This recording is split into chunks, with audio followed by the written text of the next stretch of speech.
જગતના પાલનહાર ભગવાન વિષ્ણુના નામ સ્મરણનું હિન્દુ ધર્મમાં વિશેષ મહત્વ માનવામાં આવે છે. કહેવાય છે કે ભગવાન વિષ્ણુના વિવિધ નામોનો જાપ એ જીવનની અલગ અલગ પરિસ્થિતિઓમાં ભક્તને રક્ષણ, શાંતિ અને સફળતા પ્રદાન કરે છે. તો શાસ્ત્રોમાં ભગવાન વિષ્ણુના 16 ચમત્કારિક નામોનો વિશેષ મહિમા વર્ણવાયો છે. તો આવો આજે જાણીએ ભગવાન હરિવિષ્ણુના 16 પવિત્ર નામો અને તેમના દિવ્ય મહિમા વિશે. માહિતી આપશે ગુરુજી પ્રફુલભાઈ પંડ્યા. જજાગ્રતો દૂરમુદૈતિ દૈવં તદુસુપ્તસ્ય તથૈવૈતિ દુરંગમન જ્યોતિખાન જ્યોતિરેકન તન્મે મનઃ શિવ સંકલ્પમસ્તુ. જય ભગવાન મિત્રો, હું છું પ્રફુલભાઈ પંડ્યા. ભક્તિ સંદેશ કાર્યક્રમની અંદર આપનું સ્વાગત છે. દર્શક મિત્રો, આજે હું તમને જણાવીશ હરિવિષ્ણુના 16 નામ. તો વિષ્ણુ ભગવાનના જે દશાવતાર છે, 10 અવતાર વિષ્ણુ ભગવાનના ખાસ બતાવ્યા છે. મત્સ્યકર્મ વરાહમ ચ નારસિંહમ ચ વામનમ રામમ રામમ રામકૃષ્ણમ બુદ્ધકલ્કી નમામ્યહમ. તો દશાવતાર વિષ્ણુ ભગવાનના જણાવે છે અને વિષ્ણુ ભગવાનના સહસ્ત્ર નામ કહેતા 1000 નામ પણ છે. 10 અવતાર છે અને 1000 નામથી ભગવાનની આપણે પૂજા પણ કરતા હોઈએ છીએ, જેને વિષ્ણુ સહસ્ત્ર કહેવામાં આવે છે. પણ આજે મારે તમને 16 એવા નામ જણાવવા છે કે આ 16 નામ બહુ ચમત્કારી છે. 16 નામ 16 પ્રકારની તાકાત છે. અને હું નથી કહેતો, એ આ શાસ્ત્ર કહે છે. ઔષધે ચિંતયતે વિષ્ણુ, ઔષધે ચિંતયતે વિષ્ણુ. પહેલું એવું લખ્યું છે. આ 16 વસ્તુઓ જે છે, જેમાં દવા કરવી હોય ત્યારે કયું ભગવાનનું નામ બોલવું, શયન વસ્તે કયું નામ બોલવું, જ્યારે જીવનમાં સંકટ આવે ત્યારે ભગવાનનું કયું નામ બોલવું, દુઃખ આવે, જલ મધ્ય હોય, પાણીમાં હોય, કોઈ આપત્તિમાં હોય, કોઈ વિપત્તિમાં હોય, તો કઈ મુશ્કેલીમાં કયું ભગવાનનું નામ બોલવું જોઈએ, તેને લઈને આખો આ શ્લોક છે. અને એ આ પ્રમાણે છે. ઔષધે ચિંતયે વિષ્ણુ, ભોજને ચ જનાર્દનમ, શયને પદ્મનાભમ ચ, વિવાહે ચ પ્રજાપતિ, યુદ્ધે ચક્રધરમ દેવમ, પ્રવાસે ચ ત્રિવિક્રમમ, નારાયણમ તનુત્યાગે, શ્રીધરમ પ્રિય સંગમે, દુસ્વપ્ને સ્મર ગોવિંદ. દુસ્વપ્ને એટલે કે ખરાબ સ્વપ્ન હોય ને ત્યારે ઓમ ગોવિંદાય નમઃ બોલવું જોઈએ, એના માટેનું છે. હમણાં હું તમને વિસ્તારથી સમજાવું છું. દુસ્વપ્ને સ્મર ગોવિંદ, સંકટે મધુસૂદનમ, કાનને નારસિંહમ ચ, પાવકે જલસાયિની, જલમધ્યે તુ વરાહમ ચ, પર્વતે રઘુનંદનમ, ગમને વામનમ ચૈવ, સર્વકાર્યેષુ માધવમ. આ બધા વિસ્તારથી એનું વર્ણન કર્યું. પાછું છેલ્લે એવું લખ્યું, 16 તાની નામાની. જે આ 16 નામ બોલે છે તે પ્રાતરુત્થાય પટેત, પણ જો સવારમાં બોલે છે તો પાછું વધારે ફાયદો છે. સર્વ પાપ વિનિર્મુક્ત. આ બોલવાથી પાછું બીજું શું લાભ? પાપમાંથી મુક્તિ તો મળે છે. અને વિષ્ણુ લોકે મહીયતે, પાછું એવું લખ્યું છે કે વિષ્ણુ લોકે મહીયતે, વિષ્ણુ લોકમાં પાછું એના જવાના રસ્તા ખુલે છે. આટલા લાભ આ 16 નામથી છે. તો એક એક વસ્તુ પણ જાણી લઈએ. તો પહેલું નામ જે હતું એ હતું ઔષધે ચિંતયે વિષ્ણુ. એટલે કે ઔષધે, ઔષધે એટલે ઔષધિ, ઔષધિ એટલે દવા. જો તમે દવા કરવા માંગતા હોય ને બીજું કોઈ ભગવાનનું નામ યાદ ના આવતું હોય તો ઓમ વિષ્ણવે નમઃ બોલીને દવા કરજો. ભોજને ચ જનાર્દનમ, તમે જમવા બેઠા હોય ત્યારે કયો મંત્ર બોલવો ભગવાનનો? ઓમ જનાર્દનાય નમઃ. ભોજન સમયે જનાર્દનાય નમઃ. ત્યાર પછી આગળ લખ્યું શયને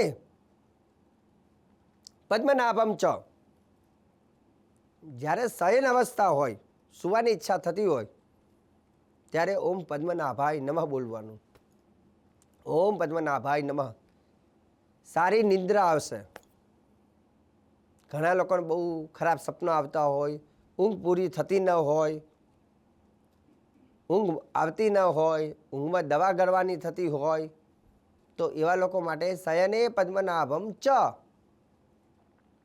સૂતી વખતે ભગવાનનો આ મંત્ર બોલવાનો, ઓમ પદ્મનાભાય નમઃ.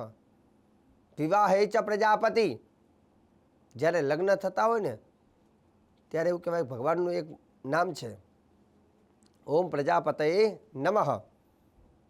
આ મંત્રનો જપ કરવો. જે લોકોના લગ્ન નથી થતા એને પણ આ મંત્રનો જપ કરવો. યુદ્ધે ચક્ર ધર્મદેવમ, આગળ લખ્યું યુદ્ધે ચક્ર ધર્મદેવમ. જ્યારે યુદ્ધ થતું હોય ત્યારે ઓમ ચક્રધરાય નમઃ, ઓમ ચક્રધરાય નમઃ આ મંત્રનો જપ કરવો. પ્રવાસે ચ ત્રિવિક્રમે, પ્રવાસ કરવાની ઈચ્છા હોય ત્યારે ઘરમાંથી પ્રસ્થાન કરતી વખતે ઘણા ક્યાંક શાસ્ત્રીજી મારે તીર્થયાત્રા કરવી છે પણ શું કરું તો એમને કહી દઉં ખાસ આ મંત્ર લખી નાખો. પ્રવાસે ચ ત્રિવિક્રમમ, પ્રવાસની જ્યારે શરૂઆત કરો ને ત્યારે ઓમ ત્રિવિક્રમાય નમઃ આ મંત્ર બોલીને નીકળજો. નારાયણમ તનુ ત્યાગે, હવે આ બહુ મહત્વની વસ્તુ હોય. નારાયણે તનુ ત્યાગે, તનુ કહેતા શરીર. જ્યારે છેલ્લો સમય હોય ત્યારે શું બોલવાનું? ઓમ નારાયણાય નમઃ. શરીર જ્યારે છોડવાની ઈચ્છા થાય ત્યારે ઓમ નારાયણાય નમઃ મંત્ર બોલવાનો. શ્રી ધર્મ પ્રિય સંગમે, શ્રી ધર્મ પ્રિય સંગમે એટલે પોતાની પત્ની સાથે ક્યાંક તમે ફરતા હોય, પત્ની સાથે હોય ત્યારે ઓમ શ્રી ધરાય નમઃ મંત્ર બોલવું. દુસ્વપ્ને સ્મરણમ ગોવિંદ, જે લોકોને બહુ ખરાબ સપના આવતા હોય ને એ લોકોએ બોલવાનું ઓમ ગોવિંદાય નમઃ. સંકટે મધુસૂદનમ, જીવનમાં જ્યારે બહુ સંકટ આવતા હોય ને ત્યારે ઓમ મધુસૂદનાય નમઃ બોલવું. કાનને નારસિંહમ ચ, શત્રુ બહુ તમારી ઉપર જ્યારે હાવી થતા હોય ત્યારે બોલવાનું ઓમ નારસિંહાય નમઃ, ઓમ નારસિંહાય નમઃ. જ્યારે પાણીમાં તરતા હોય ડૂબતો હોય માણસ અથવા જલથી રક્ષા માટે કયો મંત્ર લેવો જોઈએ? જલસાયને નમઃ, ઓમ જલસાયને નમઃ આ મંત્ર લેવો જોઈએ. પર્વતે રઘુનંદનમ, જ્યારે ઘણી વખત પર્વત ઉપર બસ જતી હોય ને આપણને ડર લાગતો હોય ને ત્યારે આ મંત્ર બોલવો જોઈએ. ઓમ રઘુનંદનાય નમઃ, ઓમ રઘુનંદનાય નમઃ. બીજું ખાસ કરીને જલ મધ્યે વરાહમ ચ, દરિયામાં ક્યાંક બોટમાં બેઠા હોય ને ત્યારે ઓમ વરાહાય નમઃ મંત્ર બોલો કે જલ તત્વથી તમારી રક્ષણ થાય. ગમને વામનમ ચૈવ, જ્યારે ફરવા જવું હોય અથવા વાહનમાં જ્યારે બેઠા હોય ત્યારે ઓમ વામનાય નમઃ મંત્ર બોલવો જોઈએ. ઓમ વામનાય નમઃ. સર્વ કાર્યેષુ માધવમ, અને એવું કહેવાય છે કોઈ પણ સારું કામ કરવું હોય ત્યારે ઓમ માધવાય નમઃ, ઓમ માધવાય નમઃ આ મંત્ર બોલવો જોઈએ.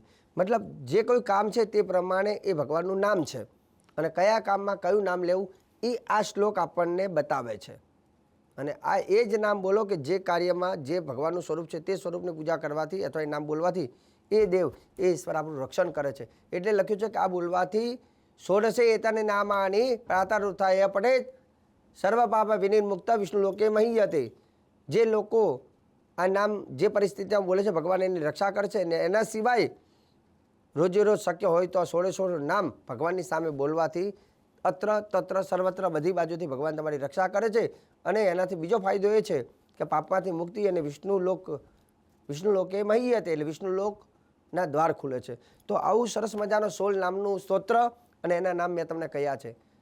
ભગવાન વિષ્ણુ સહસ્ત્રનો પાઠ કરવામાં જે સક્ષમ ન હોય તે આ 16 નામ કરવાથી પણ ભગવત કૃપા એની ઉપર થાય છે. તો આજે ભક્તિ સંદેશ કાર્યક્રમની અંદર સરસ મજાના મેં ભગવાનના 16 નામ કહ્યા છે અને આગળ પણ આવી જાણકારી, શ્રેષ્ઠ જાણકારી, સુંદર જાણકારી હું પ્રફુલ્લ પંડ્યા આપતો રહીશ. કાર્યક્રમ જોવાનું ચૂકતા નહીં. મને આપી દો રજા. જય ભગવાન.